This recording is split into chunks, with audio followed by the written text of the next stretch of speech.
ठंड में घास का गर्मा गर्म ससुराल। मेरा आज स्कूल जाने का बिल्कुल भी मन नहीं है। आज छुट्टी कर लेने दो ना प्लीज मम्मी प्लीज। पारस के स्कूल जाने से मना करने पर भी सुलेखा उसे स्कूल ड्रेस पहनाने लगती है। दादी देखो ना, मम्मी मुझको जबरदस्ती स्कूल भेज रही है। सुलेखा बहू, जब बच्चे का स्कूल जाने का मन नहीं है तो क्यों जबरदस्ती भेज रही है? वैसे भी देख आज बाहर कितनी ठंड हो रही है, ऊपर से तुम दोनों में से किसी ने बच्चों के स्कूल का स्वेटर नहीं निकाला है। कलावती, तेरी दोनों बहुएं तो दिन भर बस इस छोटे से घर के कामों में लगकर रात कर देती हैं। अरे अपने टाइम में हम घर का खाना पकाना करके खेत की कटाई पिटाई करते थे। 1 हफ्ता हो गया मुझको बोलते बोलते कि ठंड का गरम बिस्तर बिछौना निकाल दो। रात को पतले बिस्तर पर सोकर मेरी कमर में फिर से ठंड लग गई है। सोने में बिस्तर की कमी होने के चलते भागीरथी सुलेखा बबीता को देख देख कर काफी ज्यादा कुड़कुड़ाती है। दादी जी, आपने भी देखा कि कल मैं और जेठानी जी खाली नहीं बैठे थे। सुबह का खाना पीना बनाकर दोपहर में राशन साफ करते करते शाम हो गई थी। पोता बहू, अपनी ये कैची जैसी जुबान तू अपनी सास के आगे चलाइयो, मेरे आगे नहीं, समझ गई ना? बबीता चुप हो जाओ। और दादी जी, आप चिंता मत कीजिए, मैं आज ठंड का सारा बिस्तर याद से निकाल दूंगी। देख ले तेरी जेठानी कितनी नरमी से जवाब देती है, और एक तू है सुलेखा बहू, मुझको जरा बोरसी में थोड़ी आग सुलगा कर दे दे, हाथ पैर बर्फ के जैसे हो रखे हैं। जी दादी जी। शालू पारस जल्दी चलो, नहीं तो स्कूल के लिए लेट हो जाएंगे। तीनों बच्चे स्कूल का बस्ता टांग कर जैसे घर में से दरवाजे के बाहर निकलते हैं तो बाहर काफी ज्यादा कोहरा छाया हुआ देखकर पारस डर जाता है। अंजू दीदी, शालू दीदी, देखो आज तो कितना धुआं धुआं हो रखा है। लगता है आज सबके घर में हमारे घर की तरह चूल्हे पर खाना बन रहा है, तभी इतना धुआं धुआं हो रहा है। ओए पारस, तू बुद्धू का बुद्धू ही रह जाएगा। अरे ये धुआं थोड़ी है, बल्कि ठंड वाला फॉग है, क्योंकि अब सर्दी का मौसम शुरू हो गया है। सर्दी भरा मौसम देखकर पारस काफी ज्यादा खुश हो जाता है। फिर तो इस साल भी हमारी स्कूल की छुट्टी पड़ेगी। मैं तो जम के सोऊंगा दीदी। चलो स्कूल चलते हैं। चलो चले स्कूल चले हम, चलो चले स्कूल चले हम। तीनों बच्चे सर्दी में बगैर स्वेटर के स्कूल चले जाते हैं। ठंड से तीनों को हाथ सिकोड़ कर जाते देखकर दोनों बहू की आंखें नम हो जाती हैं। जेठानी जी, बच्चों को ठंड में इस तरह कांपते हुए स्कूल जाते देखकर दुख लग रहा है। बबीता, मेरा तो बिल्कुल मन नहीं था बिना स्वेटर के सर्दी में स्कूल भेजने का, लेकिन स्वेटर के कारण हम तीनों बच्चों को 1 सप्ताह से छुट्टी करवा रखे थे। ऐसी हाजिरी कम हो जाएगी। देखो आज वीर बाजार लगेगा और दोनों भाइयों को तनख्वाह मिलने की तारीख है। पैसे ले आएंगे तो सबसे पहले स्वेटर ले आएंगे खरीद के। कुछ ही देर में दोनों बहुएं कड़कड़ाती ठंड में घरेलू कामकाज में लग जाती हैं। राम प्रसाद का परिवार गरीब तबके का था। लंबा चौड़ा परिवार जिसमें रहने के लिए ले देकर एक पुराना मकान, जिसकी छत दीवार बिल्कुल कच्ची कमजोर हो चुकी थी। गर्मियों का मौसम तो फिर भी किसी तरह से गुजर जाता, लेकिन टूटी कच्ची छत के नीचे बिना गर्माहट के सुख साधन के ठंड काटना सबके लिए काफी मुश्किलों भरा होता था। सर्दी के मौसम में तो पानी वाला काम करने में हालत खराब हो जाती है। देखिए ना, इतनी देर से कपड़े पर ब्रश मार रही हूँ, फिर भी मैल नहीं उतर रहा। देवरानी जी, इस बर्फ जैसे पानी में कपड़े खंगालने में तो मेरे खुद हाथ सुन्न हो रहे हैं। कोई नहीं, थोड़ा सूखा भूसा रखा है, कपड़े धोकर आग जलाकर हाथ सेक लेंगे, शरीर में थोड़ी गर्माहट आ जाएगी। कुछ देर में कपड़े धोने के बाद बबीता मिट्टी वाली बोरसी में सूखी भूसी लगाकर आग जलाते हैं। जेठानी जी, ये भूसी की आग तो जल्दी से तपती नहीं है। देखिए कितना धुआं धुआं हो रहा है। इसकी तुलना में सूखी घास की आग कितनी जल्दी से हो जाती है। सही कहा, मगर देवरानी जी, इस कड़कड़ाती ठंड के मौसम में सूखी घास कहाँ मिलेगी? थोड़ी देर में भूसी तप जाएगी तो बोरसी उठाकर घर के अंदर ले चलेंगे। सुलेखा हाथ पंखा करती है जिससे भूसी की आग पूरी तरह तप जाती है। तभी अंदर ठंड में बैठी भागीरथी थरथराए हुए आवाज देती है, हे राम जी, लगता है अब की बाहर का जाड़ा मुझ बुढ़िया की जान लेकर ही जाएगा। सुलेखा बहू, सुलेखा बहू, अरे मैंने तुझको कितनी देर पहले आग सुलगाने के लिए बोला था, कहाँ रह गई? जी दादी जी, बस ले आई। सुलेखा जल्दी से आग की बोरसी उठाकर घर के अंदर ले जाती है, जहाँ कच्ची टूटी छत में से ठंडी ठंडी हवा लगने के चलते मकान के अंदर बिल्कुल खुली छत जितनी ठंडकपन था, जिसे भागीरथी के दांत किटकिटा रहे थे।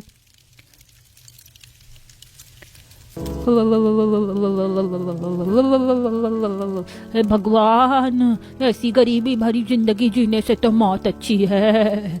जब तूने हम जैसे गरीबों के नसीबों में ठंड के मौसम में ठिठुरना ही लिखा है, तो फिर ये ठंड का मौसम हम गरीबों की चौखट पर क्यों भेजता है। एक तरफ भयंकर सर्दी वाला मौसम था, तो वहीं कच्ची झोपड़ी में गर्माहट बिल्कुल नहीं थी, जिससे भागीरथी की आंखें भीगी थी। वहीं आसपास में जितने भी रहने वाले परिवार थे, सभी के घर में ठंड में गर्माहट के लिए हर एक सहूलियत की चीज जैसे कि हीटर, गीजर लगा था। सभी लोग डाइनिंग टेबल पर बैठकर गर्मा गर्म खाने की दावत खा रहे थे। अरे बहुओ, देखो तुम्हारी दादी सास के हाथ पैर बिल्कुल बर्फ हो रहे, जरा इनके हाथ पैर सेको। अरे बहू की बारी बंद कर, साए साए ठंडी हवा लग रही है शरीर में। नंद गौरी जल्दी से जाकर दरवाजा बंद करती है। दोनों बहुएं हाथ गर्म कर करके भागीरथी के हाथ पैर सेकती हैं। अब जाकर शरीर में गर्माहट आई है, दिन भर बिछौने के अंदर रहते हुए भी ये हाल है। इतने में संतोष, राकेश सर्दी से हाथ सिकोड़े हुए घर में आते हैं। अरे आज तो बाहर बड़े जोरों की सर्दी हो रही है, जल्दी से चूल्हे पर पानी गर्म करने के लिए चढ़ा दो। नहाना है, पूरा शरीर खुजली से काट रहा है। अरे मगर संतोष बेटा, बाहर कितनी कड़ाके की सर्दी पड़ रही है, थोड़ी धूप निकल जाने दे तब नहा लेना। और ये तुम दोनों के पूरे शरीर पर घास कैसे लगा हुआ है। माँ, अब हमारा काम ही ऐसा है तो हम क्या करें। मशीन में लकड़ी काटते हैं तो उसी का बुरादा हाथ पैर पर सन जाता है। अभी तो पूरा का पूरा कारखाना लकड़ी के बुरादे से भरा हुआ है, कल उसे भी वहां से हटाना है। समझ में नहीं आ रहा, इतना सारा बुरादा खाली करके कहाँ रखेंगे। भैया जी, आप कारखाने का बुरादा उठाकर घर पर लाकर रख दीजिए। वैसे भी आगे और सर्दियां बढ़ने वाली हैं, तो खाना बनाने के आग तापने में इस्तेमाल हो जाएगी। बबीता के सुझाव पर कलावती सहमति जताती है। संतोष, बबीता बहू सही कह रही है। अब की बार की शुरुआती सर्दियां देखकर ही ऐसा लग रहा है जैसे इस बार काफी सर्दी होने वाली है। तो तू कल ही बुरादा घर पर ले आना, सर्दी में आग ताप लेंगे। पर माँ, हमारे पास रहने के लिए एक ही कमरा है, ऐसे में हम लोगों को ही रहन सहन गुजारा करने में कितनी दिक्कत परेशानी होती है। इतनी बोरी कहाँ पर लाकर रखेंगे। राकेश देवर जी, आप लेकर आ जाइएगा, हम जगह बना लेंगे। अगले दिन दोनों लकड़ी कटाई में से निकला बुरादा घर ले आते हैं। चलो, इतने बुरादे में 1 महीने तो बड़े आराम से खाना पीना बनेगा, क्योंकि इतनी ठंड के मौसम में उपले पाथने पर सूखने में 4-5 दिन हो जाते हैं।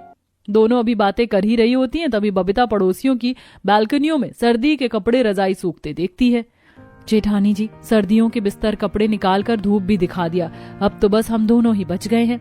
मेरे तो दिमाग से बिल्कुल उतर ही गया था कि दादी जी ने हमें बिस्तर निकालने के लिए बोला था। चलो पहले चलकर ठंड के कपड़े बिस्तर निकाल लेते हैं।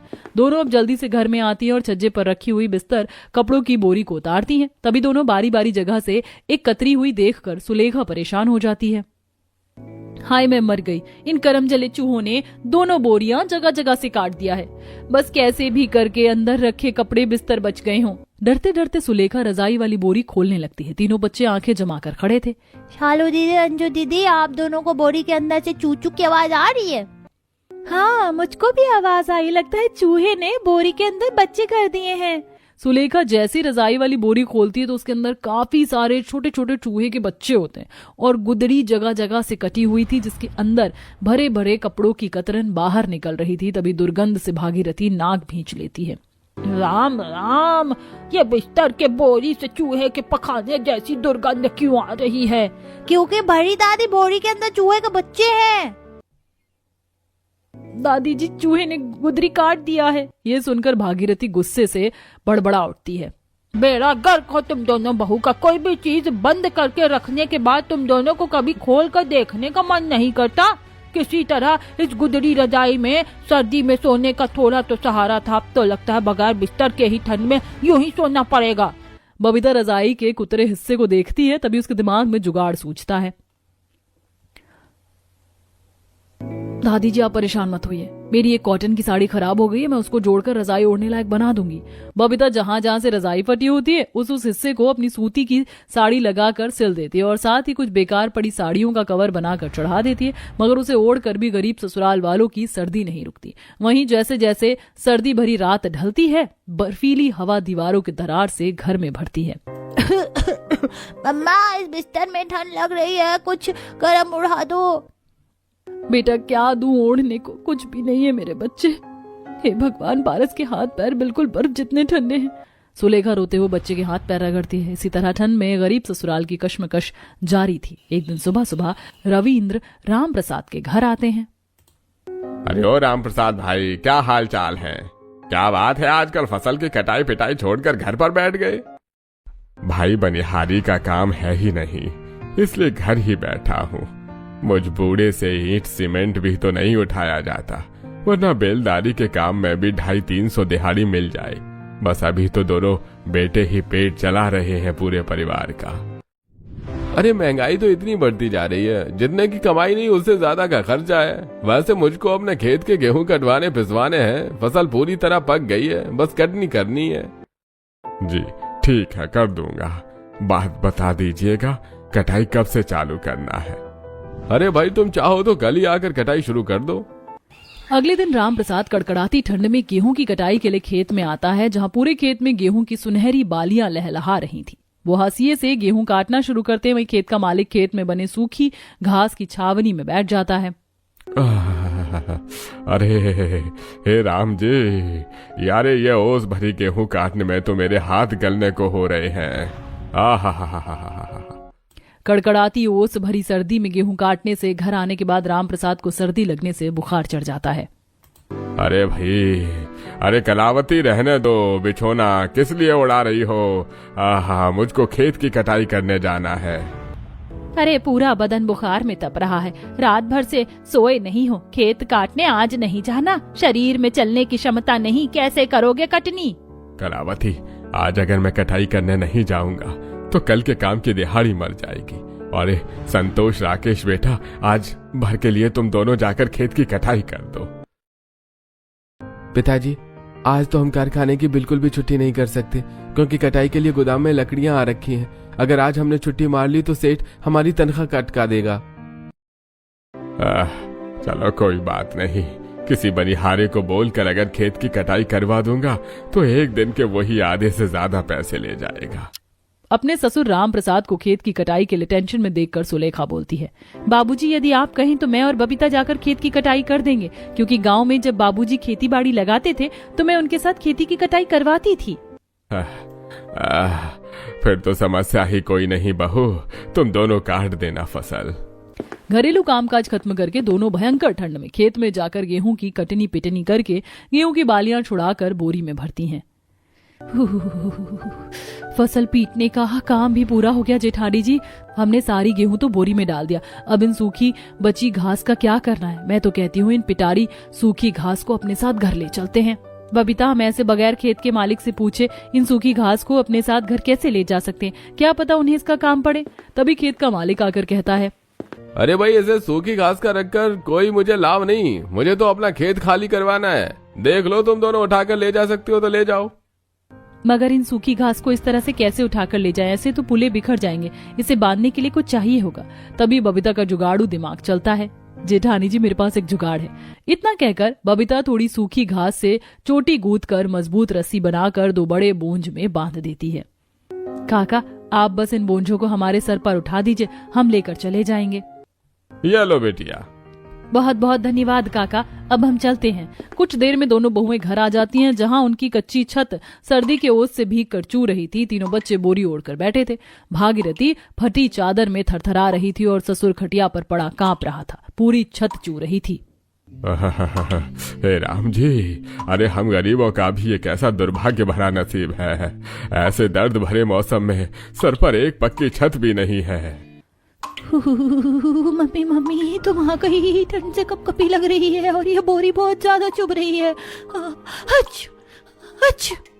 उस रोज की सर्दी इतनी ज्यादा पड़ी थी कि ऐसी कड़कड़ाती ठंड में बेचारी गरीब ससुराल वालों का टूटी कच्ची छत के नीचे गुजरना दूभर हो रहा था। गौरी बर्तन लेकर खड़ी छत से चू रही ओस को इकट्ठा कर रही होती है। जेठानी जी, ऐसे कहर ढाती सर्दी में तो इस टूटी छत के नीचे रहना खुली छत के नीचे रहने के बराबर है। देखो माँ जी, पापा जी, दादी जी और बच्चों की हालत सर्दी से कितनी ज्यादा बिगड़ती जा रही है। कैसे भी करके हमें अपने ससुराल को गर्म रखना होगा। एक तो सर्दी ऊपर से हमारे घर में हीटर भी नहीं है, वरना थोड़ी गर्माहट आ जाती। रुको, मैं अपनी पड़ोसन से हीटर मांग कर लाती हूँ। आंखों में आंसू लिए सुलेखा अपने पड़ोस में रहने वाली कनिका के घर आती है, जो हीटर चलाकर गजक मूंगफली खा रही होती है। वाह वाह वाह, ऐसे ठंड के मौसम में तो गर्मा गर्म गुड़ की गजक और मूंगफली खाने का मजा ही कुछ और है, और साथ में हीटर की गर्मा गर्म हवा में तो ठंड का डबल मजा आता है। कनिका बहन, क्या तुम मुझे थोड़ी देर के लिए अपना हीटर दिखा दोगी? बस घर में थोड़ी गर्माहट आ जाएगी तो मैं तुम्हें तुम्हारा हीटर वापस दे जाऊंगी। सुलेखा के हीटर मांगने पर घमंडी कनिका आंखें चढ़ाते हुए उसकी बेइज्जती मारती है।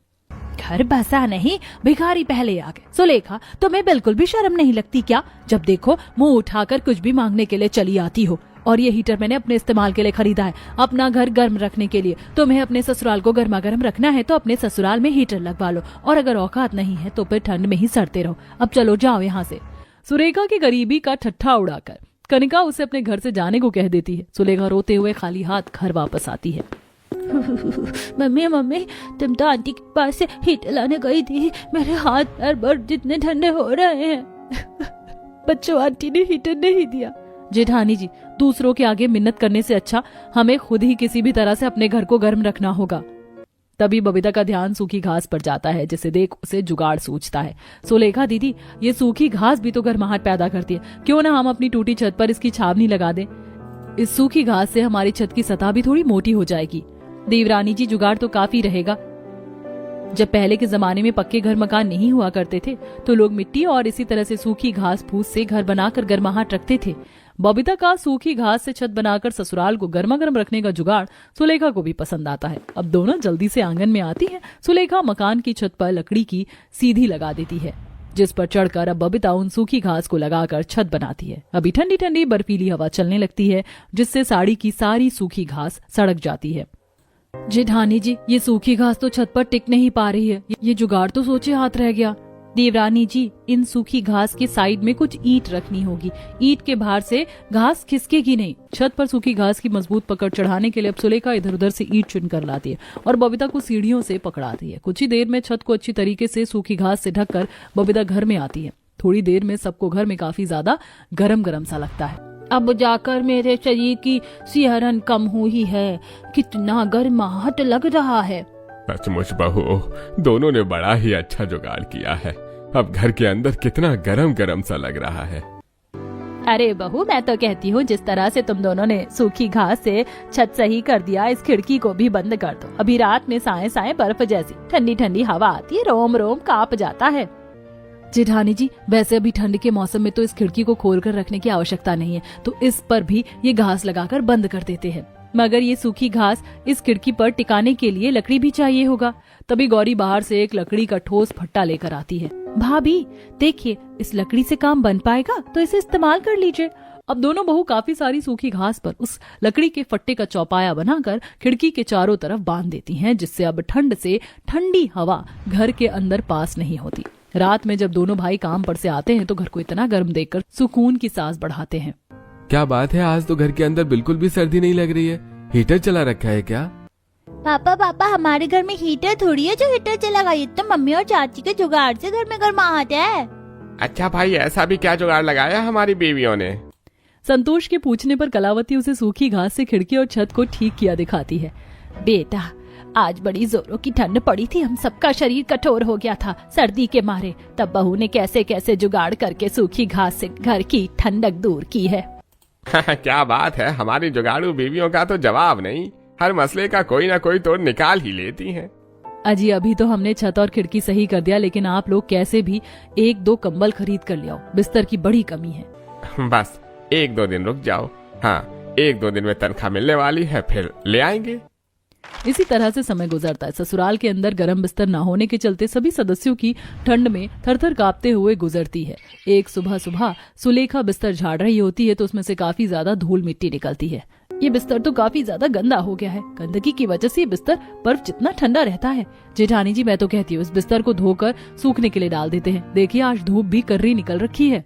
अब दोनों बिस्तर धोकर सूखने के लिए डाल देती हैं, लेकिन एकदम से मौसम चेंज हो जाता है और धूप चली जाती है, जिससे रात तक सोने के वक्त तक बिस्तर सूख नहीं पाता तो कलावती कुड़कुड़ाती है।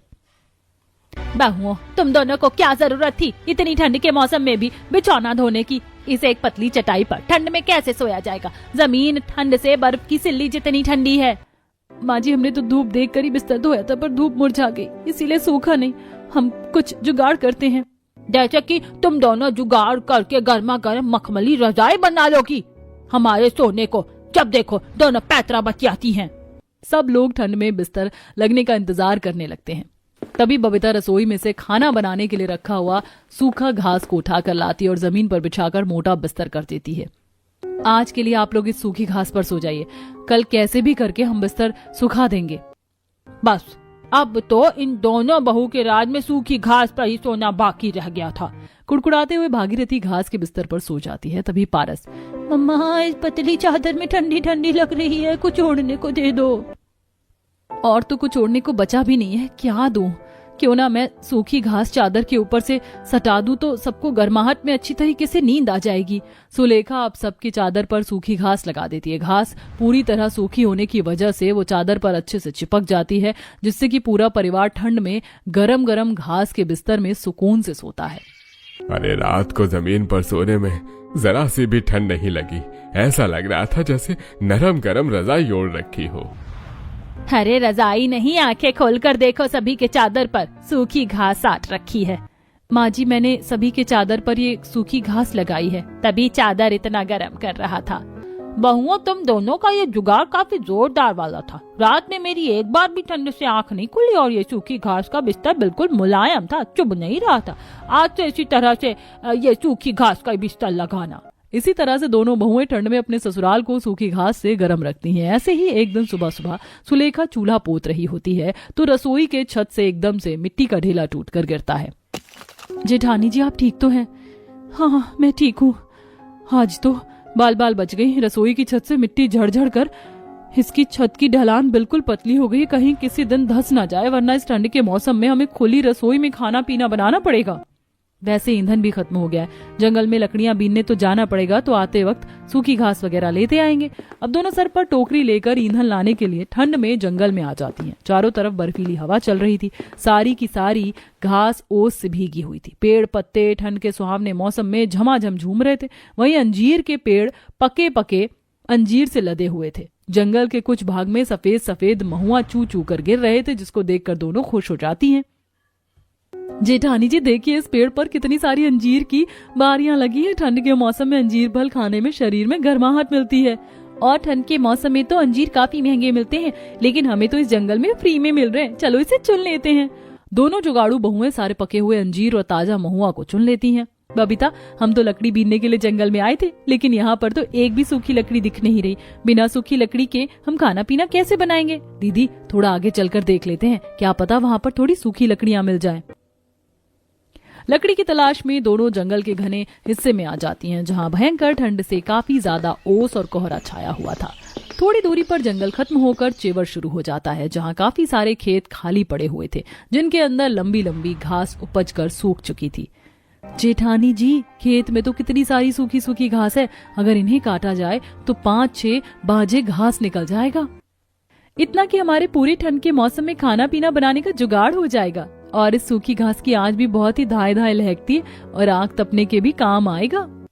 लेकिन ये चेवर तो हमारे घर से कितना ज्यादा दूर है, इतना भारी बोझा उठाकर हम घर तक कैसे लेकर जाएंगे? देवरानी जी कुछ पाने के लिए कुछ खोना तो पड़ता ही है। जरा सोचो, इतनी सारी सूखी सूखी घास लेकर जाएंगे तो हमारी रसोई की छत भी ठीक हो जाएगी और इस पिटारी से हम भूसा रखने के लिए खोपा भी बना लेंगे। ये तो मैं भूल ही गई थी, गांव में भी तो लोग उपले बनाकर सुखाकर इसी तरह सूखी घास से खोपा बनाकर रखते हैं। अब दोनों गरीब बहुएं ठंड भरे मौसम में बगैर अपनी परवाह का उसे सारी की सारी सूखी सूखी घास को काट काट कर इकट्ठा करती जाती है और बोझा बनाकर अपने साथ घर ले आती है। बहू तुम दोनों को इतनी ठंड के मौसम में इतनी सारी सूखी घास कहाँ से मिल गई? माँ जी हम लकड़ी लेने के लिए जंगल गए थे, लेकिन ठंड की वजह से पूरा जंगल ओस से भीगा हुआ था, इसीलिए लकड़ी नहीं मिली, तो हम चेवर में चले गए थे, वहीं से ये सूखी घास लेकर आए हैं। बहुओं तुम दोनों को पता है इस सूखी घास की बहुत ही बढ़िया चटाई बनती है। तो बड़ी दादी आप हमारे लिए घास की चटाई बना देना ना, ठंड में बोरी बिछाकर पढ़ने में बोरी बहुत ज्यादा चुभती है। ठीक है मेरी लाडो रानी, मैं चटाई बना दूंगी। भागीरथी सूखी घास से बहुत ही मजबूत चटाई बिनती है। वहीं दोनों बहुएं सर्दी भरे मौसम में अपनी खुली रसोई की छत को अच्छी तरीके से ढकती हैं और बाकी सूखी घास में लकड़ी की सहायता से भूसा और उपले इकट्ठे करके रखने के लिए खोपा भी बनाती हैं। इस तरह दोनों गरीब बहू अपने ससुराल को ठंड में गर्म रखने के लिए सूखी घास से अनेकों जुगाड़